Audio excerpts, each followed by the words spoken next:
Welcome to Seasoned. I'm Marisol Castro. And I'm Chef Plum.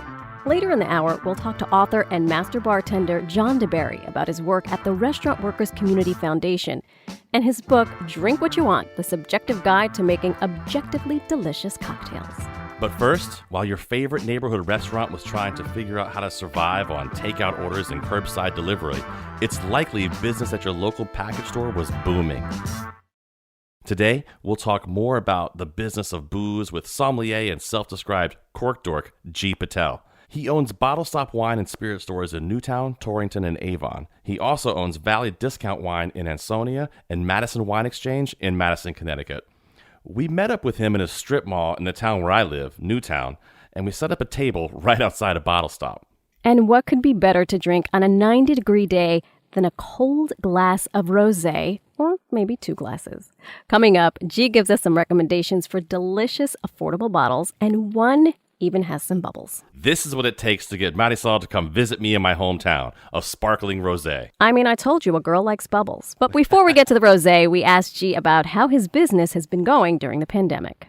You know, it's funny. I've been in the business for before it was legal. So you got to be 18 to work in a liquor store, right? Yeah. So my parents have owned wine stores and liquor stores in Connecticut since 1986. And I'm an immigrant family member, right? So my mother and father immigrated from England here to the United States, and they found themselves into a small package store in Bridgeport, Connecticut. That was their start. And I would, with my brother, walk home from school. And on our way, we'd stop at the store, help ring 6 packs of beer, fill the cooler, take out the garbage for my mother, who would wait for my father to get off from his 9-to-5 engineering job to then close up the store, and then she'd bring us home. You know, so we really kind of felt bought in, like, hey, we're part of this mission and part of this journey with them. Very early on, I recognized the prowess of my mother's presence in the store. As we opened up a store in Ansonia, she took a liking to wine and just started talking to people about it, and through that action alone, repeated over how many interactions with people walking into the store, she was able to build a tremendous following. In, like I said, one of the least likely places in the world to build a wine shop, she built a wine shop. And so it was really amazing to see this. And then I realized that it's not just the beverage, it's people and the beverage, right? Mm-hmm. And so the two connected, it's what makes wine an amazing product. What's your desired outcome? Right. Are you going to gift this to somebody? Are you going to pop the cork and pour it with them? Is it going to be just the two of you looking at a sunset, or are you guys on a patio and there's someone's pulling out a rack of ribs and or you might get a glass, are you in a parking lot? Right. Or are you in a so parking lot? that's Exactly. right. During the pandemic, one of the things that you and I spoke about this a couple weeks ago, G, is that, I mean, we definitely became professional drinkers during the 100%. whole I pandemic may have been a time. professional drinker before the pandemic, but that's neither here nor I there. mean, I think you might have like a first place ribbon somewhere. Well, you may or may not be one. But you were talking about how it seemed like people's wine drinking habits had changed a little bit based on what it was before. Just talk a little bit about that and how it affected the business. And yeah, for sure. I mean, I think that people's consumption in general upticked because everyone was kind of like left at home to their own devices, and it was still really cold. You didn't find yourself outside that much at the beginning of this whole thing, right? So what do you do when you're indoors? I mean, it gets a little darker a little sooner, right? You find yourself saying, hey, you know what? I don't have a commute home. I might as well just throw on my favorite show or Netflix binge or catch up with a good book or all the things I've been putting off. Right. And what am I going to do that with? A glass of wine, or maybe I'm having a beer, or maybe I'm having a glass of scotch. But you're right. People's patterns changed. I think people got a little worried. So they came into stores and they saw the hurried nature of everything, just like when you went to go buy, chicken breasts at your favorite supermarket. Right. Or fill up on gas so that way you didn't run out. Right. Same thing. They were coming into the store and it was more of a smash and grab mentality. People weren't looking for advice. They were looking for you to get out of the way, grab wine, and get the heck out because they didn't want to be in public. They didn't want to be next to people, and they didn't want to converse or come into contact with anybody. But they had to by virtue of the nature of what we do, sell wine and liquor. How did your business change at all? Was it a massive increase? Was it flat? Did it decrease? Well, so we definitely saw an increase. And what I think was really interesting is that the effort that we put forth in terms of our marketing and what we do to spread knowledge and a lot of the things that we encourage, we've seen more people engaged in our email list. We've seen more people engaged in our social media posts because at this point they can't get that interaction in the store as much, or they're not looking for it as much. Some customers are happy to come into the store and still browse and still shop, with gloves and a mask on. Mm-hmm. they're still happy to ask our opinions, but we don't have wine open like we typically Right. do. We usually always have 4 or 5 bottles of wine open, and we have events every month. But what did you do before we were allowed to go back into stores? Were you doing a heavy delivery? Were people- So we always had open doors. All our stores, I'm not sure if you had an opportunity to walk the full store, yeah, but it's yeah. a big store. It's enormous. All yeah. of our stores are pretty big, and we have really wide aisles, and we've done that with the intent of making it a very friendly environment for people to shop and not feel like they're on top of it's- each other. and it's cluttered or clustered, right? And so for us, it's much more about creating that open environment because we know it's comfortable for people, but it definitely rang true for COVID. So if you were a smaller store with tighter aisles, with very limited mobility inside the store, I feel like you may have suffered if you didn't start to present other options. But we've got full e-commerce site across all our locations, so we saw a lot of people shift towards making an online purchase and choosing for in-store pickup. And then we started to add to that the curbside offering, so they didn't even have to get out of their car. They could pull up to the front of the store, give us a buzz. We run it out to them. At the same time, a lot of folks don't feel comfortable online, right? So there's a certain demographic that not necessarily doesn't trust it, but doesn't really, it's not intuitive for them. It's not natural. Right. Yeah. And so those customers, we encourage, give us a call. If you want, let us know what time, what date, when you have the most time to kind of just spend a little time with us over the phone, and we'll call you. Wow. And we'll talk to you about anything new and exciting that we recently got into the store, whether it's scotch, beer, whether it's a bottle of wine. Our best customers, our best clients, that's probably the thing that they love most about our stores. They can come in and they can grab someone's ear and they can walk around the store, mix up a case or two, and they get it home and they're looking forward to every one of those corks that they're going to pop. Right. And then come back the next day and do it all over again. That's right. Right. That's right. At least Chef Plum does that. That's Right, what I can exactly. say. Both Marisol and I are both staring at these wonderful cold bottles in front of us. I'm a big fan of rosés, Marisol. Are you? I am too. I mean, like a big fan. Like, obviously, I'm 6'3", 250 pounds of twisted steel, and I can drink rosés like a champion. You have no idea. All 6'3" of you. Yes, 6'3", Chef. like Muhammad Ali. I Yes. float like a butterfly, sting Sting like like a- poison ivy. Don't stop.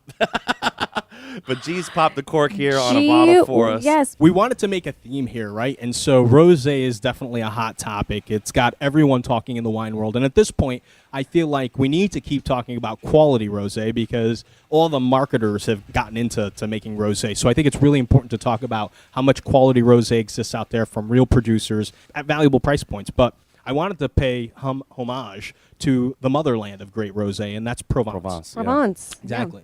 So right there in the Mediterranean there, right on the border of Italy, all the way up until where the Rhone Valley kind of ends is Provence. And this is a great zip code where rosé was perfected, I feel. You can find really top quality estates. There's 18, in fact, cru rosé, which means that they're the highest quality rosé of I that feel like I entire should be region. taking notes. Oh my gosh. Well, so this one producer, Chateau Minity, is one of those cru rosé producers. Now, this isn't one of their flagship wines. In fact, this is their entry-level offering, but it gives you a real serious snapshot at what quality rosé can be from a producer who's got, let's face it, arguably among the best pedigree on the planet for making rosé.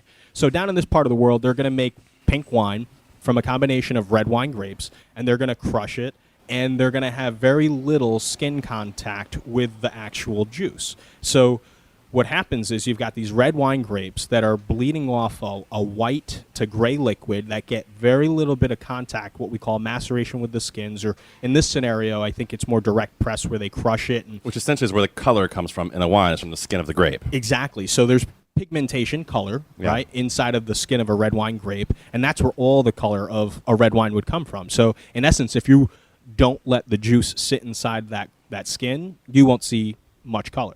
And that's where the skin is, where you get the tannins from in your mouth, that feeling of like dryness in your mouth. Okay, hold on. tannins Let's from the first of all let's clink our glasses. grapes. Yes. Here, let's definitely do that.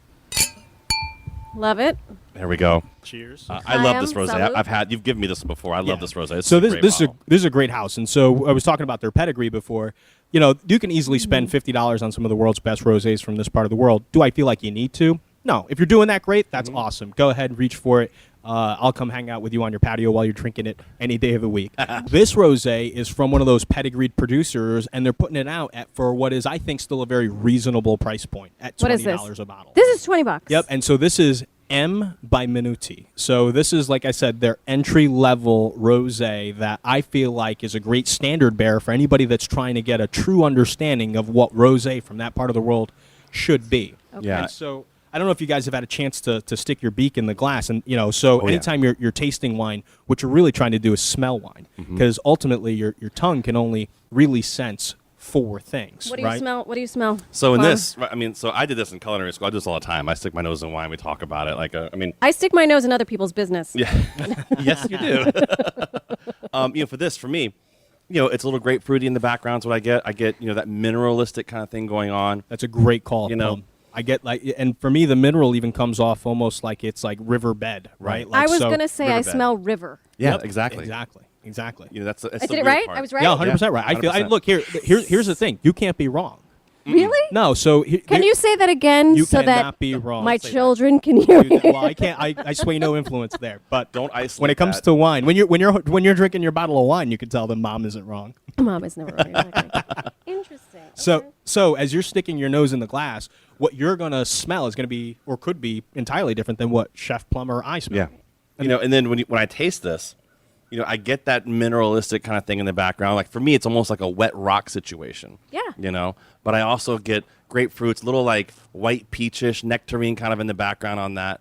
And then when you do taste it, Marisol, try this. Put it in your mouth and then suck a little air into your mouth, like I'm like that. like an aerating it. Yeah. Exactly. You'll get a lot more flavors off Okay, of it hold then. on. I'm It's gonna pretty try. cool. That's why you see wine people do that. Let You're me gonna watch. take a normal sip. Okay, normal So G sip. takes a little sip off of it, right? Uh-huh. Oh, he's swish. There you go. You are such a pro right now. I am a neophyte. Holy cow. If you guys could see what this man is doing, he is swishing like he's brushing his teeth. That's it. Wow. Like it's Listerine in the morning. I do take issue, however. Okay. You two got the cold pour.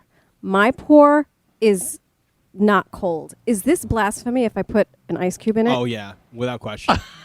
No, I'm only. Dang. Can Pour you- stuff a can little you- more Can on you the bottom. Can you put an ice cube in your glass of wine? You can because it's your glass of wine. Am I Here, totally? here. for Are you that? going to have a heart attack if I do it? I Okay. feel like it depends on the wine. Okay, thank you, chef. I feel like Okay. it depends on the wine. I'm going to try the swish. Okay, so I take a thing. Give it a good swirl. There you go.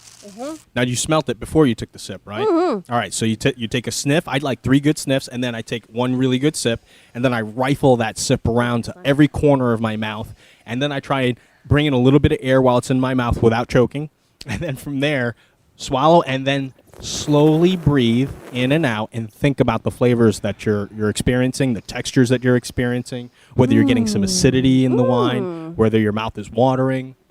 It's like a crash course you're getting here. I mean, Yeah. it's funny how much that does change the flavors you're feeling and taste in your mouth. And I was about to say feeling because I do feel it in my mouth as well. Oh yeah. So here's the thing, right? Holy Like smokes! so. That was a whole different situation. Well, so that's the difference between tasting wine and drinking wine, right? So you could just drink wine, and everyone can do that. But this whole part of my face is flush with wine. Yeah, Like exactly. I feel like it's all around the entire, from my eyeballs down to my chin. Yeah. And that's because you're breathing, and you've actually got the liquid on every nook and cranny and the crevices of the inside of your mouth. And now that's when you're tasting, is when you've got the smell, and you've got the liquid and the remnants of it on the inside of your palate, and you're breathing, because now you're getting it from the back of your nose as you're breathing. Did you know this? I all did. these years I've known you? I just, I don't tell you. Sorry, I left you hanging. I had But to this- come to it on my own. All right. This so wine is delicious. So what are some things you're tasting, though? What are some things you got? I told you what I got. G told you what he gets. What do you get? I taste river. I Yeah. definitely taste minerally, like my plants that I have right now Yeah, outside. yeah. I feel like dirt, but like a nice dirt, like a very earthy. Yeah, in a pleasant way. Yeah. Almost like, for me, I get that riverbed kind of characteristic. It's something that, if you've eaten clams or oysters, Yeah. like flavors that are reminiscent to this type of dining experience. Okay, question for both of you from the wine and spirits world and from the food world. Is it blasphemy to have, say, red wine with fish or rosé with a steak? I know pairing is a big thing. I don't follow rules in general, but am I missing out? Like, what's the story? You want to go first, G? You can go Yeah, first. I was Go going to ahead. say, I generally feel that as a rule of thumb, you should drink and eat together what makes you happy, because that's ultimately why you do it. Absolutely. Right. So if it doesn't make you happy, then you shouldn't try and make someone else happy. That's the whole point of it, is that you should be happy doing it. Now, I do feel like through a little bit of practice and some good rules of thumb, you can start to experience fun food and wine combinations just by trying a little harder. You might not prefer red wine in general, but having the right red wine with a cut of steak might create an experience for you that you would then start to appreciate that red wine. And you wouldn't drink it otherwise unless it was with a steak. Yeah, I don't think there's any right or wrong with it. I think it goes with what you think tastes good in your your mouth. Like for me, though, I'm not going to have a nice pan-seared piece of fish with a California Cabernet. Right. It's not going to work. Pinot Noir, though, definitely, because it's definitely middle of the road there on the flavor scale. Right. So that would totally work.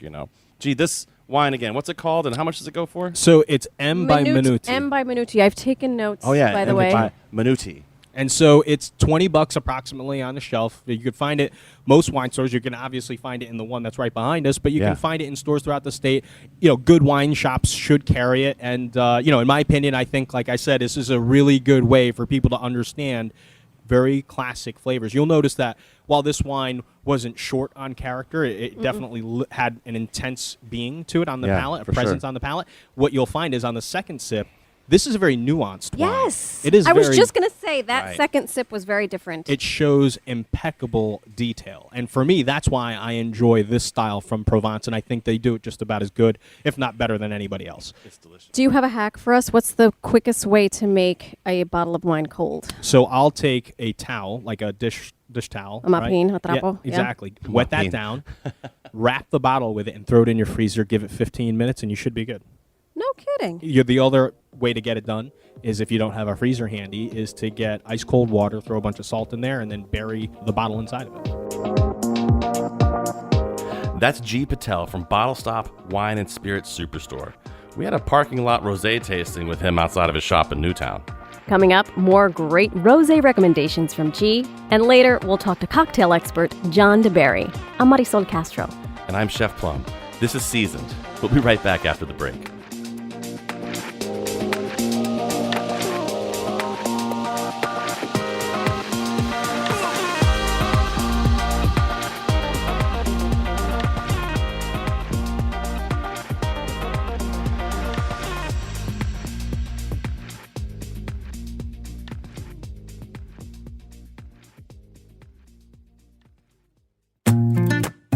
Welcome back to Seasoned. I'm Marisol Castro. And I'm Chef Plum. Today we're talking about a summertime favorite, rosé, with G. Patel, owner of 5 wine and spirit stores throughout Connecticut. In the last segment, we heard about a delicious $20 rosé, the M Rosé by Minuti. Let's see what else he's picked out for us. We're going to shift gears. We're going to go towards what I feel like is a really awesome... Are we leaving Provence? We are leaving Provence. We're staying in Europe. We're going to go to Austria. So the Minuti, M by Minuti, is a wine that I really like with more elevated dishes, things that are a little more detail-oriented and very specific flavor profiles. But this rosé, this comes in from Austria and is a combination of a couple of different grapes. I would not think of Austria as a hotbed for rosé. So this wine is a liter-sized bottle for $9.99, and so this is the total opposite of what we just drank. Oh my gosh. This is like really the different. this is the patio pounder. This is the you like that one, don't you? Not the patio pounder. Yeah. So this is like for everyday drinking. This is your quaffing rosé. This is your party rosé. So this is Grois, Okay. and this is their rosé, and they use Zweigelt and a little bit of Saint Laurent in here. These are key grapes to the Austrian red wine making. And Zweigelt has some pretty good color to it, so it offers, while you're making a rosé, usually a darker colored one, as we see here. Yeah. And so this rosé will have a touch more tannin to it, a little bit more spice, which is inherent to the Zweigelt grape. So this is why we say, rosé is really diverse and obviously still very affordable, depending on where you're getting it from.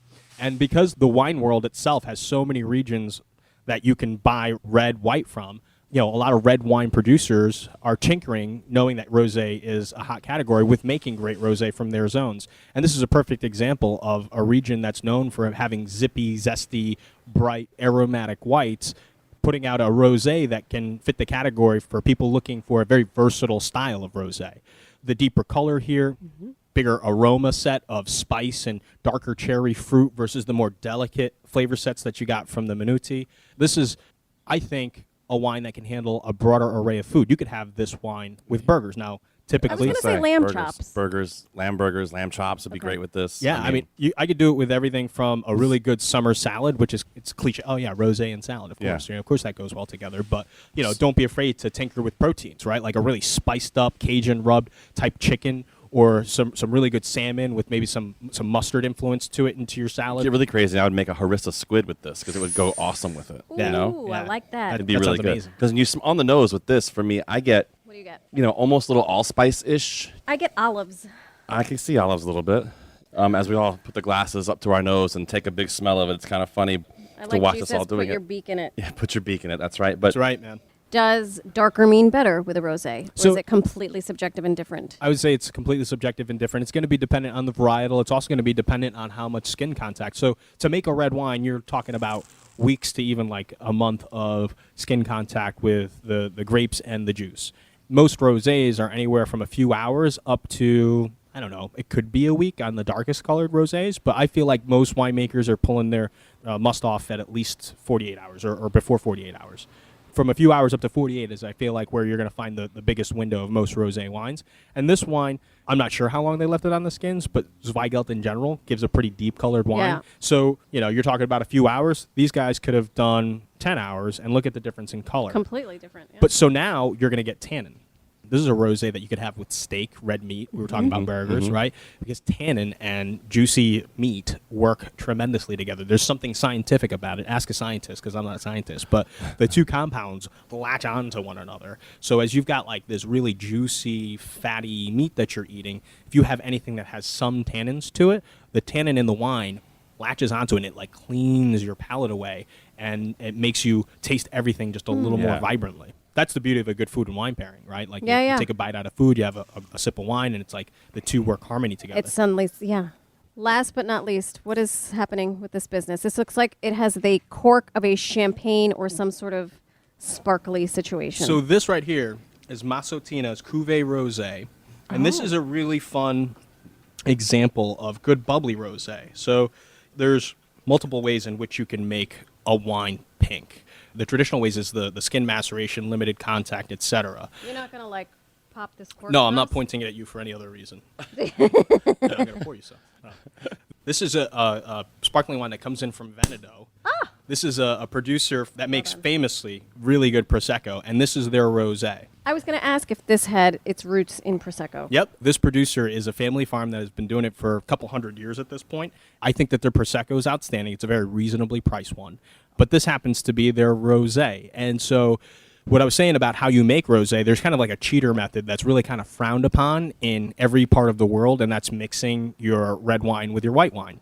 It should be that you've pressed red wine grapes, and the pressing of the red wine grapes has limited skin contact, and that's how you get pink wine.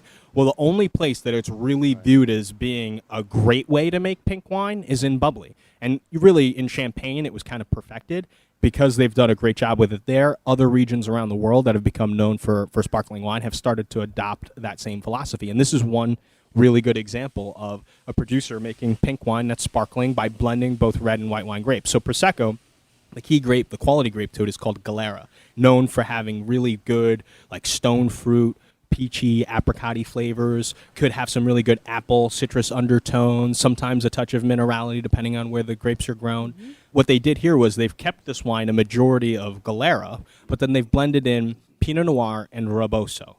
That's how they got this wine to be pink. And so they do this to add different elements to the wine. The Pinot Noir adds a little bit of softness of fruit. The Robusto is a really nervy, high acidity, high tannin red. So that's going to add some body to the wine as well. Get to it. Don't leave a girl. I'm terribly thirsty. Well, so for me, this is life, right? So what is life without bubbles? I feel like Boring. So people often say, oh, well, I have this celebration, or I'm looking to do this, and so I need champagne, or I need sparkling wine, or I need Prosecco. And you say, why do you need to wait for those moments to open up something bubbly?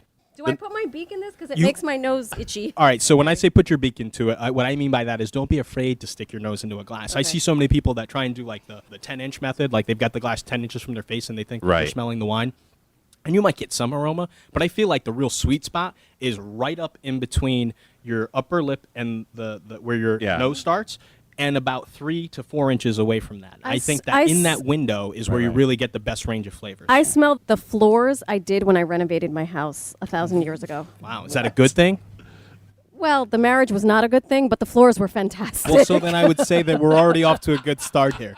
But it says it smells like, I guess, wood is what I'm smelling. For me, I get lots of good stone fruit character, and that's definitely from the Galera grape. I get this really kind of like strawberry cream kind of element to the wine, right? And so it's also really fresh with this fresh raspberry, cherry characteristic. I don't think that there's really a ton of spicier elements in this wine, but I do get a touch, like a very thin veil of minerality. So to me, this wine shows tremendous complexity for its price at $13.99. This is something you can pop and pour. That's what I was going to say. This is $13.99 a bottle, right? Exactly. So Unbelievable. Massotina Cuvée Rosé Extra Dry. What extra dry means is sparkling wine has grades of dryness. So delicious. So nice. The amount of residual sugar in this. Brut is, for the most part, the most dry that you'll typically find. And extra dry, despite the way it's worded, is actually just before Brut on the dryness scale. So it's a touch sweeter than Brut without being sweet. What do you smell? Oh, off this, I get strawberries. I do know what you're talking about when you talk about the floor thing. Okay, I'm not going crazy. You guys No. smell fruit. I smell wood. On here, though,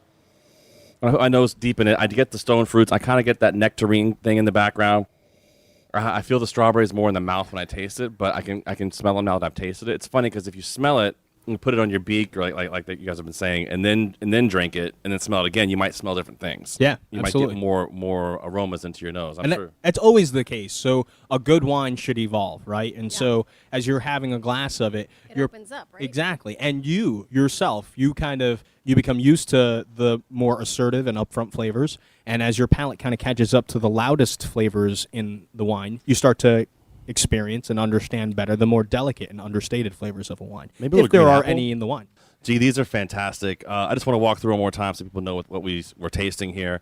The Imbi Minuti, Yep. right? And that bottle goes for, that's probably the most expensive bottle we drank today, right? It is, yeah. It's $19.99, $20. It's fantastic. Then, of Exactly. course, we had the Gross, the Patio Pounder right there. That's right. That's an Austrian rosé. And that's in a liter-sized bottle. Yeah, it's a liter-sized bottle, which is crazy. Is it double a 750 or almost? So it's about 33% more than a 750 ml. So think about it this way. If this was supposed to be a 750 ml, back off 33, this is like $6.66 for a bottle of wine. How about that? And think about how great that was for that price, right? It's delicious. And then the final one we have here, the bubbly. Which one is that? So that's the Massotina. That's the Cuvée Rosé Extra Dry from Veneto, Italy. And that one's about $14. I let you say that because I was drinking more of it. It's all good. It's all good. Last one for me, G. When it comes to drinking rosés like this and people want to come in to a store, what's the best thing they can tell their wine professional when they're talking to if they're looking for a rosé? Well, so I feel like if you're shopping for a rosé, that you should immediately start with the distinction that you are searching for a dry pink wine. Yeah. You know, the days of sweet pink wine are very much past us. It's definitely our grandfather's generation. The folks that are looking for rosé now, I think, are automatically searching for something that's going to be dry. And let's face it, when you've got a ton of residual sugar in a bottle of pink, it's not going to work well with a variety of foods. And I think that rosé's calling card has been that it's for the culinary inquisitive. You can have it with so many different things. Yeah. It's a very versatile type of wine that works well with a wide range of foods. And so if you're searching for it, you heard this program, you should know that you're going to find lots of options out there. I would just encourage you to focus on smaller producers. You know, smaller producers are what make great wine. And larger marketers, big wine companies, and I don't fault them for anything. It's kind of just, it's not my bag. I'd prefer to drink from a smaller producer than a larger producer because I know they can control the quality, and I know that there's tender love and care across every step in the process. Yeah. You know, those are the people that you want to drink the rosé from. And at this point, over the past, say, 3 years, rosé has become such a hot topic. There's a lot of mediocrity out there right now. Find a good wine store. Look for somebody that is even somewhat knowledgeable. They don't need to be a certified somm. They just need to be somebody that cares somewhat about the product and is going through an experience and a journey on their own. And that's going to be the person that will help guide you. Thanks to G. Patel, sommelier and owner of bottle stops in Newtown, Torrington, and Avon. He also owns Valley Discount Wine in Ansonia and Madison Wine Exchange in Madison, Connecticut. The rosés G introduced us to are available all over the state. But if your local shop doesn't carry one you want to try, ask the staff to order it for you. And if you want to see these wines, check out photos taken by Connecticut Public's Ryan Karen King at ctpublic.org/seasoned. We're going to stay on the topic of alcohol for a bit, but not the type you drink. Fifth State Distillery is a family-owned business in Bridgeport, making some damn good local craft spirits. Bridget Schulten and her husband Rob own the distillery and figured out a way to become essential when the pandemic threatened their business. I asked her how she transitioned from distilling alcohol for making their gin, vodka, and maple whiskey to making hand sanitizer.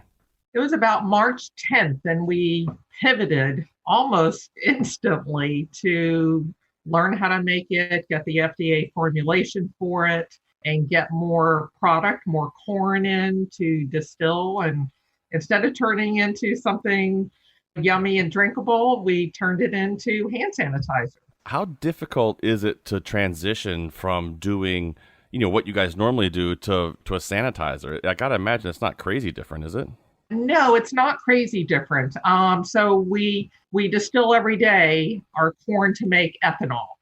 So instead of making into vodka or whiskey, we distill it to 80% and turn it into hand sanitizer. Now, we do have to add other products to make it hand sanitizer. So the FDA formulation adds hydrogen peroxide, glycerin, and isopropyl alcohol. And so basically you get those and you add them to the alcohol, the ethanol you're making, and that becomes a sanitizer. Exactly. Can you put any kind of like scent in there or something? A lot of people do and can, but the FDA formulation for COVID-19 does not say that they want any smell into it. Right. So essentially it smells like just clean alcohol. So there is no off smell. We don't have any additives like that methanol that people are talking about is very toxic for your skin.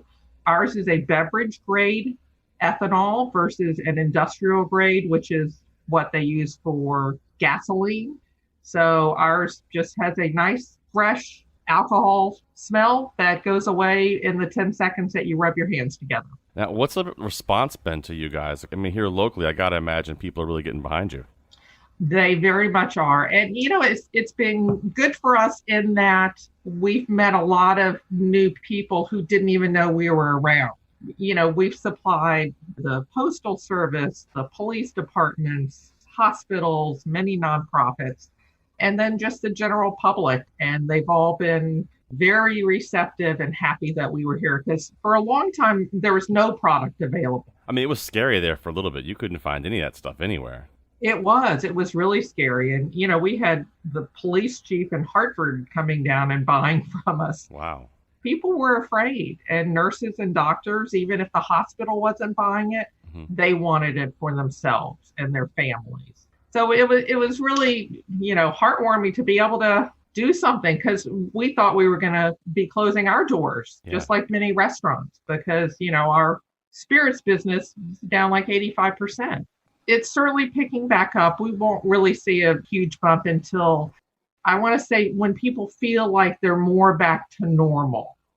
People still, even though restaurants are open, it's very limited. Bars aren't open. There's no festivals happening. No sports arenas that are buying alcohol. So when things become a little bit more back to normal or the new normal that we may see, then I think we'll see it come back like that.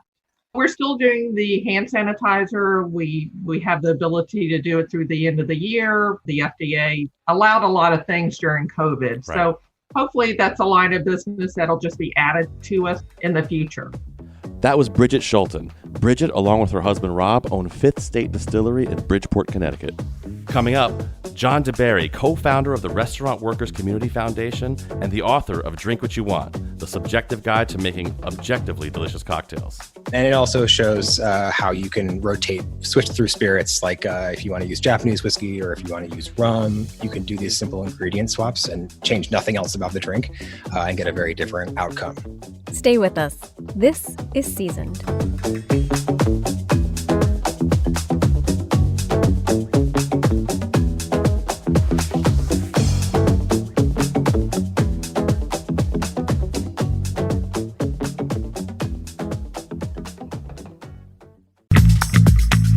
Welcome back to Seasoned. I'm Marisol Castro. And I'm Chef Plum. John deBary's entree into the world of food and drink was not straightforward. He studied Japanese history and language at Columbia University and was headed to law school when a friend helped him get a job at an exclusive speakeasy, PDT, Please Don't Tell, all during a time when the boss, Jim Meehan, a respected mixologist and author, was hiring for enthusiasm, not experience. Law school? lost all its appeal. And a year later, John was bartending at David Chang's Mamafuko. And a few years after that, he was developing the bar program for Chang's restaurant empire. John is the author of the perfectly timed book, Drink What You Want, the subjective guide to making objectively delicious cocktails. But before we dive into that, we're going to talk to him about a passion project. We asked him about his work with the Restaurant Workers Community Foundation, which he co-founded with former restaurant owner Alex Pomoulier. The Restaurant Workers Community Foundation was established a few years ago by me and 6 other our kind of founding board members to address the very, very endemic quality of life issues in the restaurant industry that lead to very poor outcomes for people working. 40% of restaurant workers were at or near the federal poverty level in 2017. There's high rates of suicide, substance abuse, gender violence at work.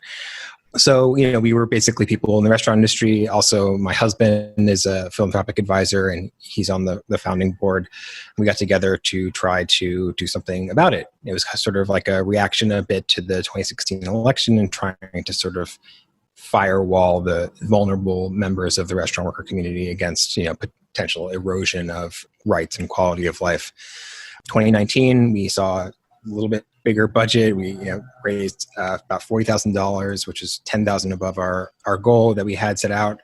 But then when the COVID crisis happened in March, we got together and created a separate fund to address relief efforts. And since then, we've raised about $6.5 million, which goes to direct financial assistance to restaurant workers who are facing emergencies. And we're also doing grants to nonprofits that are providing services to restaurant workers. And then we're also establishing a zero interest loan program for restaurants that are trying to get through this. Amazing. I think it's pretty fun to see how great people in this industry have kind of really come together during this whole COVID situation. Absolutely. Yeah, I think that there's just people who tend to be attracted to the restaurant industry are just generous, giving people. So there's just this tremendous spirit of generosity within the industry, just kind of by nature of who's the population. And then I also am seeing a lot of people who aren't in the industry who love restaurants, which is most of us, who are really feeling a deep sense of grief and loss for the kind of emotional experience that restaurants provided. Somehow, in the midst of organizing and fundraising for the foundation, John found time to write his first book, Drink What You Want. John, in the book, you say in order to make great cocktails, you must first understand what a cocktail is. And I think that seems like a pretty smart place to start. Talk about that. What does that mean to you? For me, I spent a better part of 10 years training other people how to bartend and how to understand drinks, whether they were servers or management teams or actual bartenders. And so when you kind of have to explain things to people over and over again, you kind of learn how to economize and create really strong foundations that you can start with, and then you can build on more easily rather than just throwing a bunch of facts at people and trying to have them put the pieces together. So for me, trying to take apart the idea of what a cocktail is and separating it from this very kind of fancy image of something that's super elaborate and like has a really nice glass with all this garnish and 20 different spirits, and just show people that like a cocktail is basically just 2 drinks mixed together that creates something that you've chosen. Well, I was going to say, John, your book is beautiful, and you assuaged my fears when I saw the sentence about if you've mixed coffee with cream and sugar, then you've made your first cocktail, because I don't know a blessed thing about mixing spirits. So thank you for adding that line. So, John, you believe there are certain things that make a cocktail objectively delicious. So not accounting for subjective flavor preference, let's get into that a little bit, because this is exactly the kind of nerdy stuff home bartenders and home chefs like myself love to hear about. Great drinks are balanced. It's true for food as well, trust me. But what are those elements of objectively delicious drinks, like alcohol, sweetness, acidity, bitterness? What are the things that go into it? Well, you pretty much listed all of them. And to help people understand what objective means, you could think about it in terms of measurable. What are the measurable ways that cocktails can be good or bad? And yes, it's alcoholic strength if you're using alcohol, acidity, bitterness, temperature, dilution is a really important one that kind of can be lost in that. And usually you get dilution from ice that melts as you mix it. And then bitterness is also a very important element to a lot of cocktails. So to me, that's objective doesn't mean that there's one definition of what delicious is. It's sort of like these are things that you can kind of at least agree to disagree on in a sort of like, numerical way. In terms of like the temperature, you can measure that. Acidity, you can actually measure that. Dilution, etc. So that's where people kind of have to understand that like there's certain rules to play by, and the rules can be different for people, but they're sort of the same general set of rules. We have 3 recipes on our website, ctpublic.org/seasoned. We have a Manhattan, a martini, and of course, one of my favorites, the classic margarita. Let's talk about the balance here and how we might tweak the elements, adding or subtracting to make non-classic riffs. The best example of something where you can talk about subjective deliciousness is martinis, because so many people have so many different opinions about what a martini is. Some people take a very strict definition, and it has to be gin, it has to be dry vermouth, it has to be a specific recipe, which is fine. And I tend to think that there's a better recipe than not better, but you can play around with all kinds of different variations. So the standard recipe for a martini is 2 ounces of gin with 1 ounce of dry vermouth. And then I include orange bitters because it really brightens everything up. But it's not going to fall apart if you don't have those or don't like that for whatever reason. But also I love martinis that are actually, the proportions are flipped and it's more vermouth than gin. You can do all kinds of different spirit variations. And you can also substitute things for dry vermouth. So you'll see dry vermouth, if you take it apart, it's generally flavored wine. And so if you think about it, well, what's kind of similar to flavored wine structurally? There's all sorts of different kind of aperitifs out there. You could even use sake. You could even use like literally wine. So you can kind of see how you can slot in similar ingredients and create really different experience from just a simple swap. I have to say, I did not realize that gin is like a 2-part situation, that it comes from something else. Can you explain that, please? Because I read that line a couple of times because I'm dipping my toe into the gin pool. I'm a big girl now at 46. Okay. I'm a big girl. We're all on our own journey. There is a distinction I make in my book where there's spirits that are made from an ingredient where the expression of the ingredient is the point of the spirit. So if we're talking about bourbon's made from mostly corn. It's kind of meant to express that flavor and that ingredient. Whiskey, Scotch whiskey is made from barley. The same thing applies. But with gin, the base spirit isn't really super important. Some people give it more importance than others. But essentially what it is like a very neutral spirit that's been redistilled. And distillation is the process of basically heating up a mixture of liquids and separating them out by their boiling points. And so you redistill neutral spirit with the various botanicals that you want to include in the gin. And they're historically and classically kind of, there's cardamom, there's juniper, angelica, and the list goes on. There's citrus sometimes. So it's sort of this compound situation where you're almost like you're making a cocktail in a bottle because you're kind of choosing the recipe. You mentioned botanicals, which brings us to our next point. You have introduced, by the way, in addition to this cookbook and your foundation, a line of non-alcoholic botanicals. So tell us about that.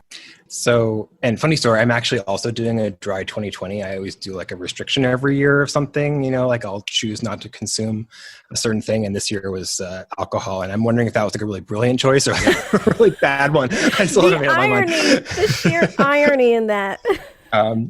But with Proto, which is my line of drinks, it's sort of born out of kind of 2 main things. One is that I've always wanted to kind of create something, a drink that you could package rather than just having it be confined to the bar that I was working at. I wanted it to kind of be everywhere.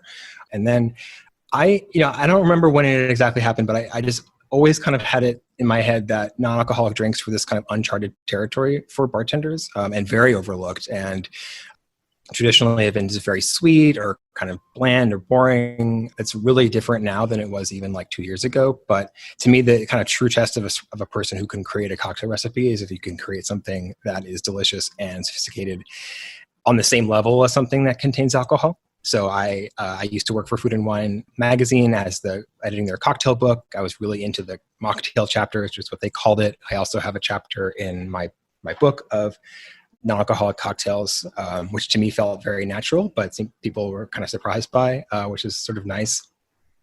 And then with Proto, I've always been a big Amaro nerd. Amaro is like Campari or Fernet Branca, and they're made up of botanicals. And I have all of the botanicals or most of the botanicals that go into these Italian bitter liqueurs in my house. And a trick that writers do is they'll basically find anything they can do that isn't writing to to occupy their time.